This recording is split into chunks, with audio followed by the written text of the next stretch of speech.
and welcome to From Harm to Home, the Westminster Violence Against Women and Girls Housing First podcast.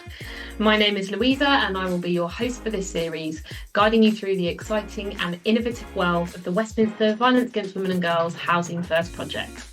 The project provides housing and long-term wraparound support for women with experience of long-term homelessness, multiple disadvantage and any form of violence against women and girls in Westminster in London.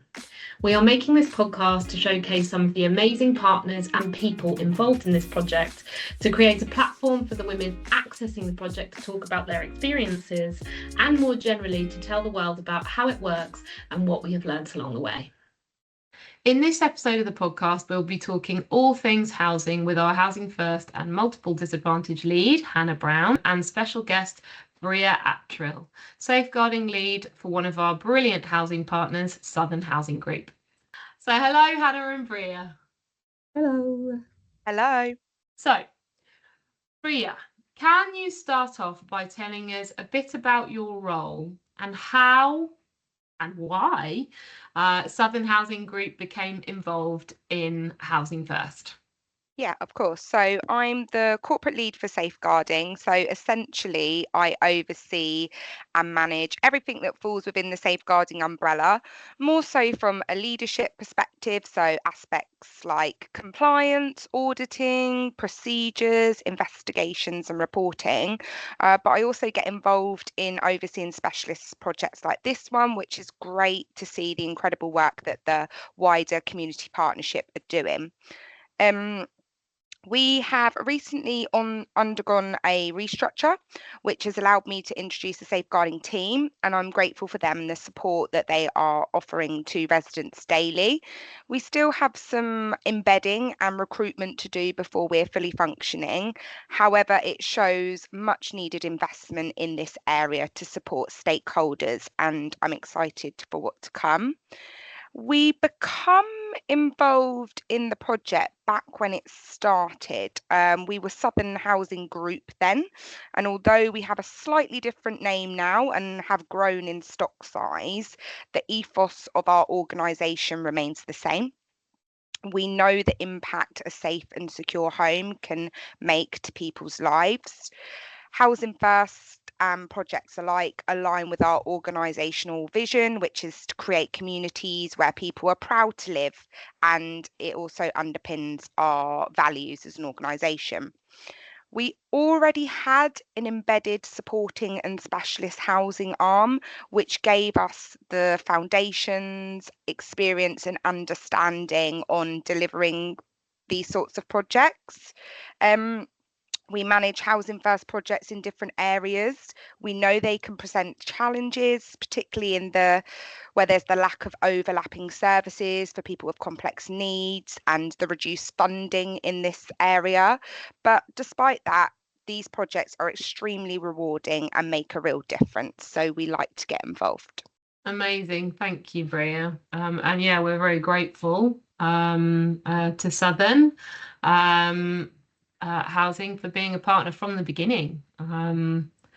So, Hannah and Brea, could you tell me a bit about what do you think some of the biggest successes you've experienced together while working with Housing First have been? So, for example, could you share a story or example of a breakthrough moment where your collaboration and partnership work has made a direct impact on a woman being supported by the project's life?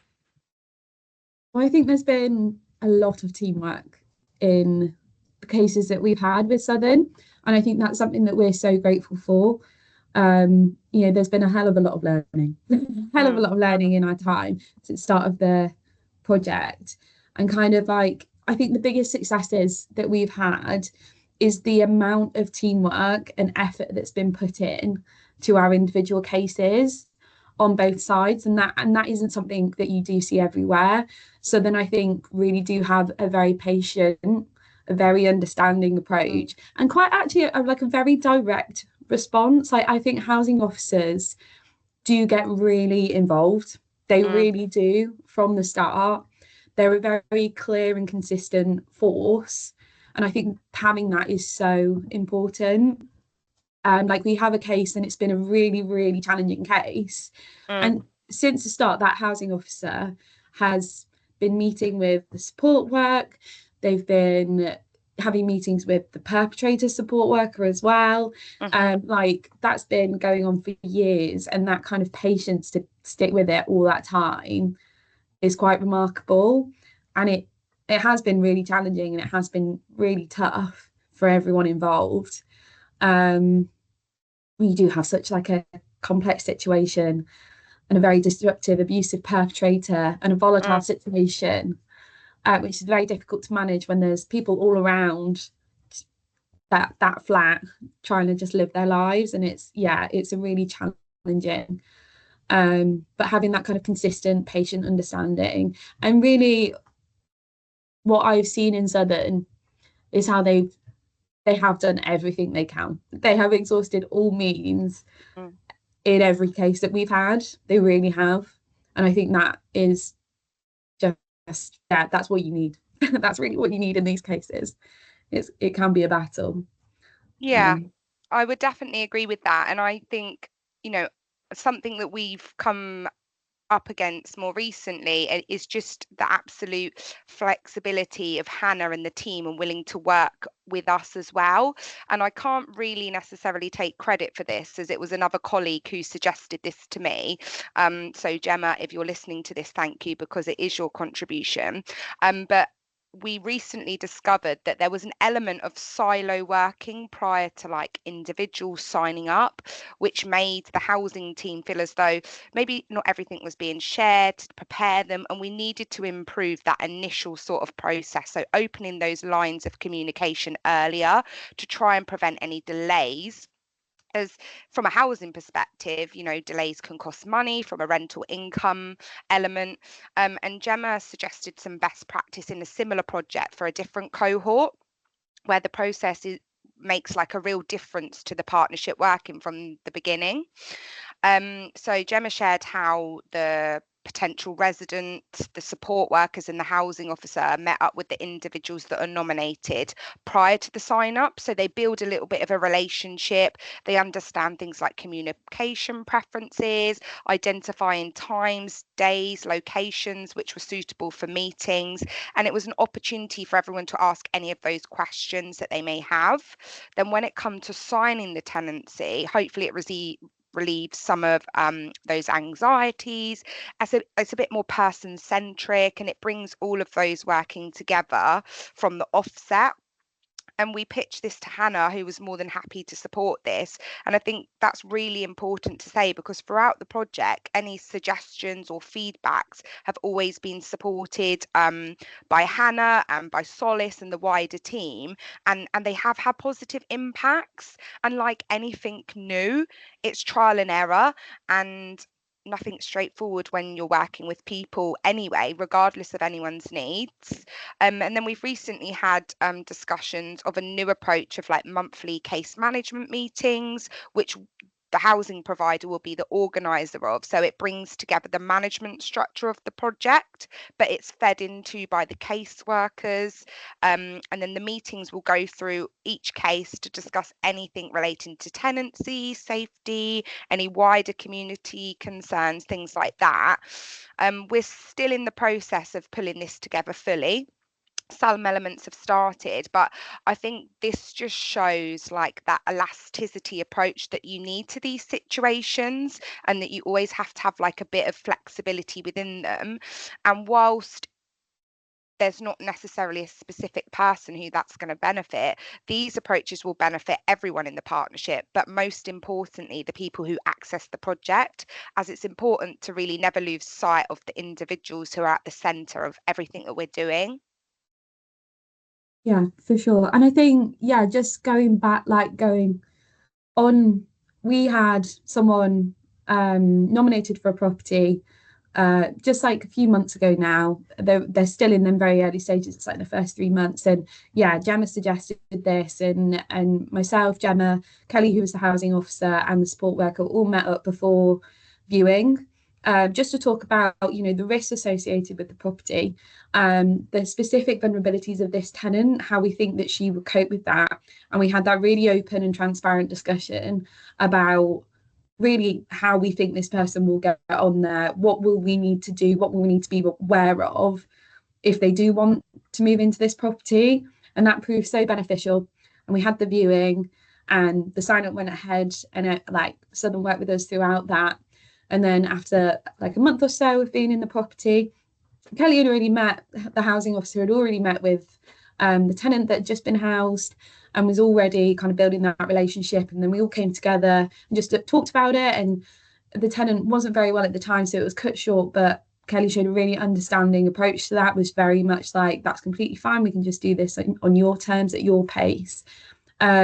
The tenants shared things about feeling a bit lonely, and Kelly was like, I can look into like befriending in organisations in the local area and things like that. And it's just having that person with that local knowledge, the person who is experiencing this and moving into this new property and that really big scary step, and then the support worker, and just that linked up approach, it has made a huge difference. And it's still, that tenant is still working through everything because it's still such early days, but just having that so early on, I think, is really beneficial, and it just helps that with that transparency and trying to identify and support with any issues before anything becomes an issue. I think has been really helpful. That's really great to hear. I think it's those, it sounds very much like the teamwork and the collaboration between your role, Hannah, and between you, Brea, and your colleagues at Southern, have really supported and facilitated the building of quite strong relationships of trust with the women who you house. And I think, as you say, that's so important, isn't it? That the women trust their landlords, I suppose, and those relationships are there. I suppose, because we know, with Housing First, it's not a bed of roses. It's a challenging thing to do. So I suppose for housing providers, for support providers, and it's very challenging for the women themselves, to move into properties after, long periods of homelessness. They might have a perpetrator around. What have been some of the most difficult things that you've faced as a housing provider working with Housing First, Brea? And yes, don't be honest. It's all about honesty and transparency in Housing First. So yeah, what have been some of the challenges you faced as a housing provider working with Housing First? Okay, so I think the simple answer would be the changes in the sector from when this project started to now are significant, and the external operating environment has impacted on service delivery, particularly the financial impact and the ever-changing demands on social housing providers. But I would say an answer that would be specific to this project, and Hannah touched on it a little bit earlier, would be identifying the right property in the right location with the right sense of balance, because it's vitally important that we're giving the individuals the best chance to succeed.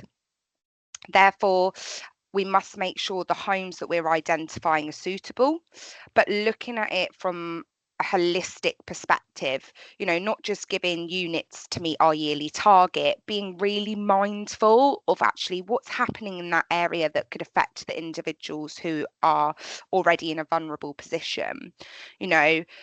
Putting someone in an area that has really high levels of ASB but similarly, where there's no ASB might not be suitable. You know, places that are isolated locations or really high footfall areas might not be suitable.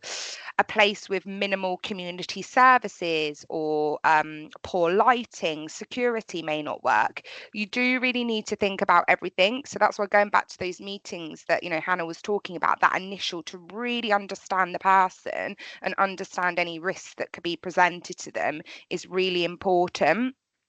Because if you don't get the balance right, or be mindful of any history that, you know, we know may creep up into their current situation, managing and meeting the expectations of everyone in the community or that block can become complex in itself. That's really interesting, and I suppose it's made me think about managing the expectations of the community and the people in the block and people around them.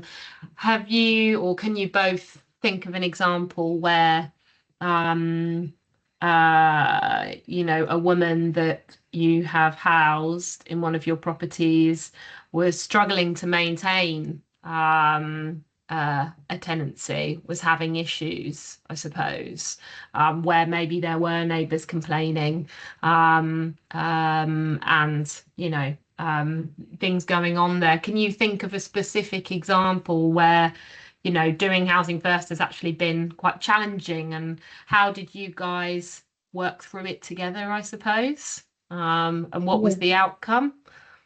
Yeah, well, we've had, one case that's been really challenging. There's a very disruptive perpetrator, a very vulnerable woman who's experiencing really significant multiple disadvantage, as is the perpetrator. That it's very kind of high risk situation, and it's been a real journey of working together. I know that, like, really early on, we were having meetings with the housing officer, with the support worker, with the perpetrator's support worker. He was in supported accommodation at the time, and what we managed to do was get an agreement for her to spend a few nights a week at his supported accommodation, where there's 24-hour support on hand, so that he doesn't attend her place as much, and we can try and keep. And then a sudden kind of supported, because the person wanted their flat to be their respite at that time, and that's something that's fluctuated as well, whether she wants to just be with the perpetrator or whether she wants this space of respite. That is something that's really fluctuated through the last couple of years of them being housed, and at that time that's what she wanted.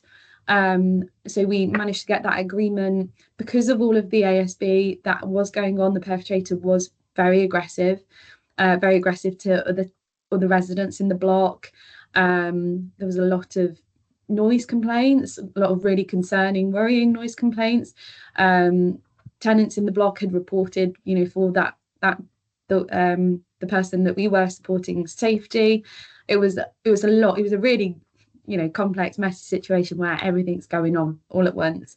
And then because of what the perpetrator was doing, Southern took out an injunction on to exclude him from the property, and then we made the agreement that she could stay in his supported accommodation for 2 or 3 nights a week, where there is that staff. And that helped for a while. It did, and it took a lot of work to get there, and you know, that it was that whole collaboration that got us to that point.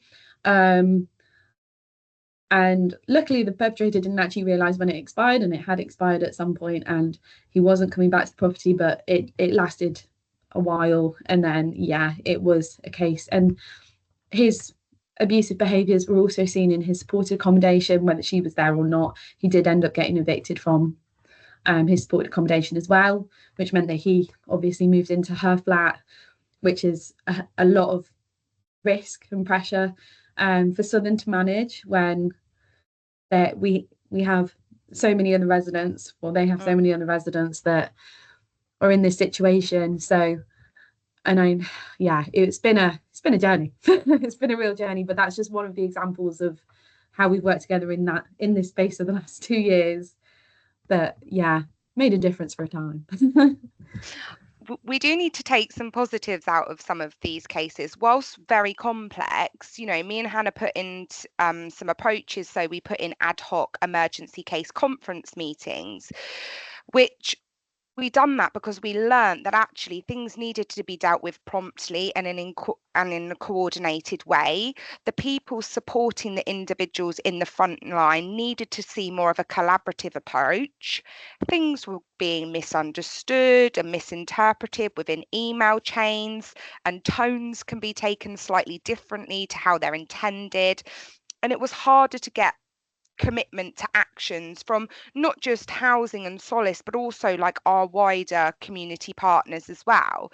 And the dynamic sometimes between the project worker and the housing officer can become tense. Whilst the project worker is managing the individual and any risk, the housing officer has to manage the individual, the estate, and any risk that could be associated to other people. So managing that for them can become quite complex. But by everyone knowing that we can have these ad hoc emergency case conferences with the support of myself and Hannah, people who are actually detached from the casework but were decision makers, I felt was quite helpful. Hannah and I bring a different sort of view and style, which saw changes in people's approaches to the situation. Our working relationship has always modelled respect whilst offering a safe place for people to share their concerns.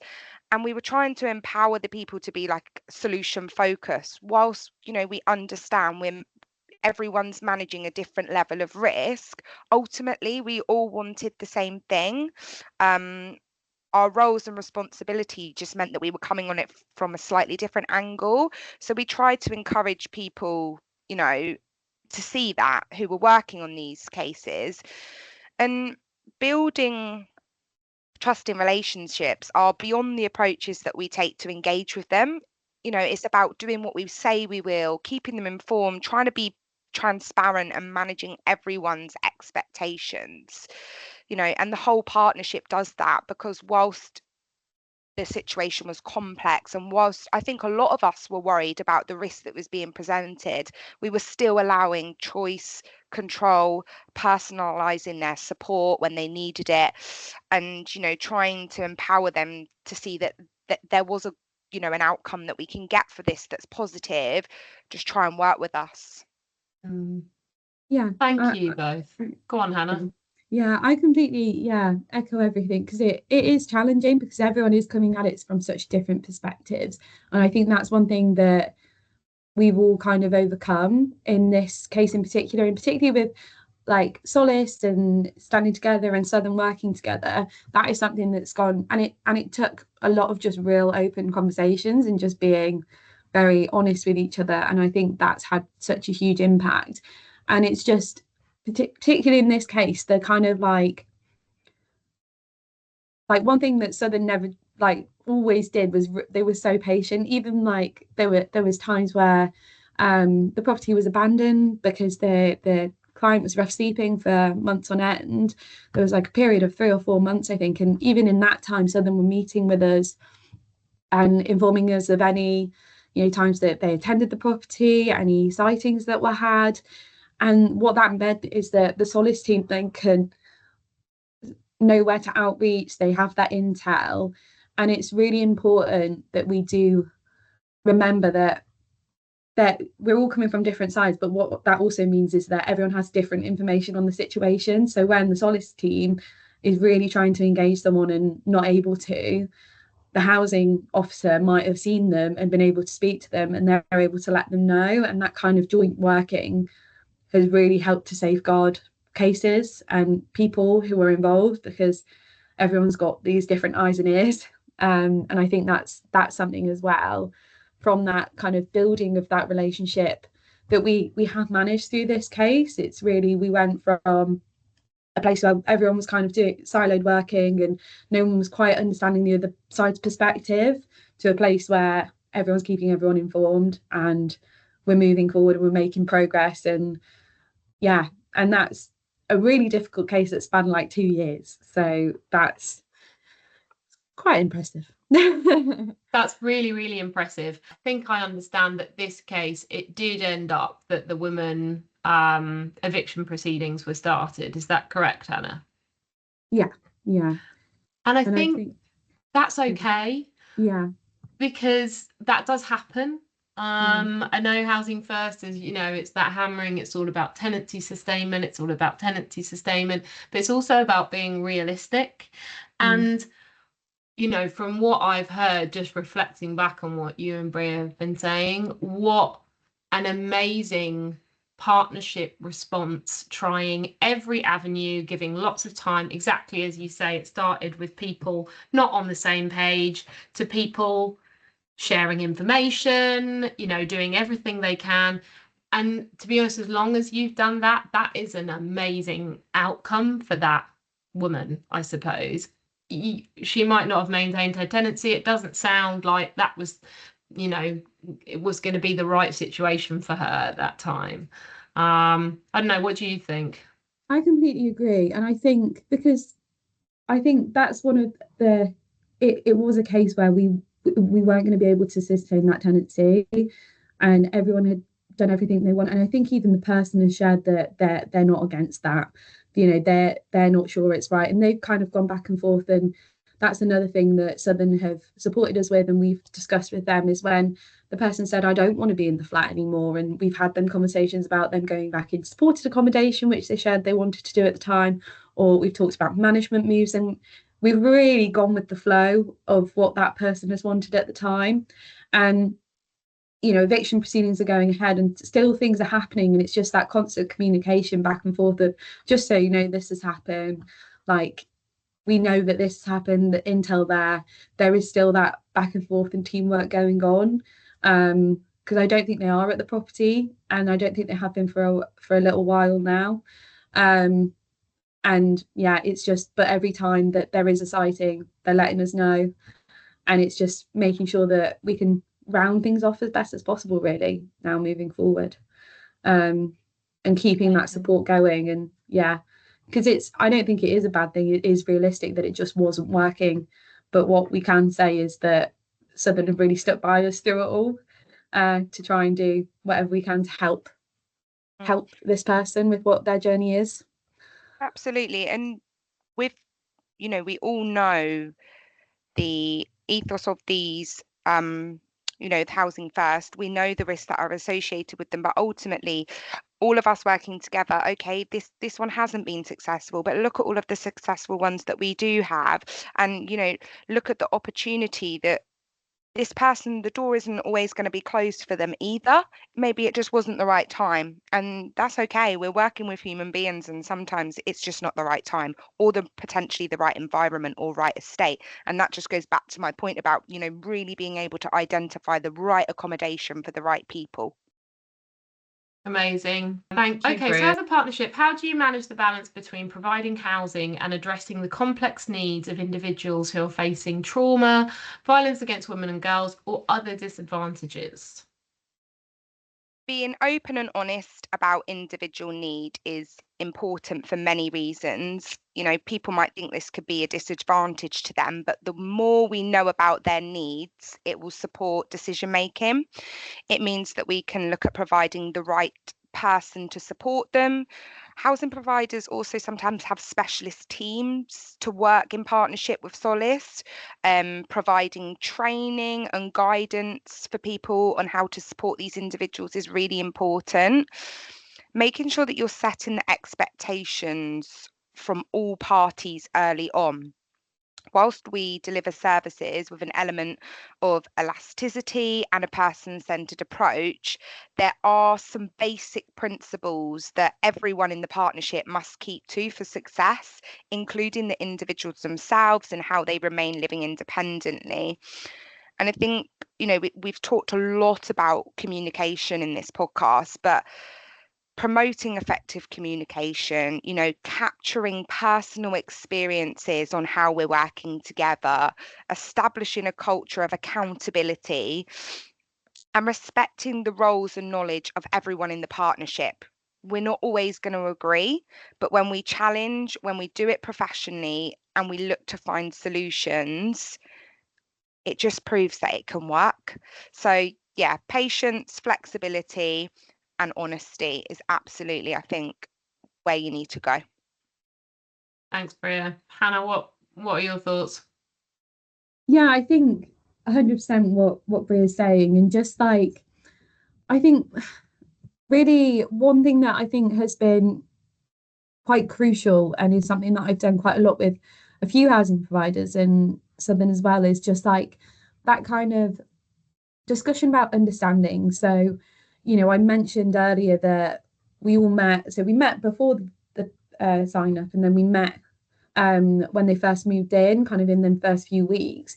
And in that, what I have started doing, because what I've learned through this project is that not everyone has the same knowledge of like multiple disadvantage. It's not everyone has the same experiences, and like kind of looping in the right people, which is what Brea was saying, is so crucial. And like looping in them specialist teams is so crucial. But also, a housing officer that's going to be working on that case, being really upfront with them about what multiple disadvantages, what the project is, how the project works, how we can support you, and also this person's individual vulnerabilities, what to expect, what we can do, and having that person there to be able to kind of talk to them about it.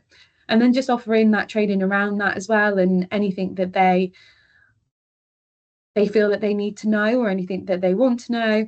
Kind of I'm a sounding board for that, and that's something that particularly with Southern, we've seen like huge things improve, and like on both sides, and it's been really valuable, like this partnership in particularly with Southern, and that's why I asked Brea to come, because looping Brea into cases, like I hadn't met Brea when we first started, and then we were working through cases, and then someone at Southern thought, okay, I'll link Brea in because she has these experience, she has this knowledge.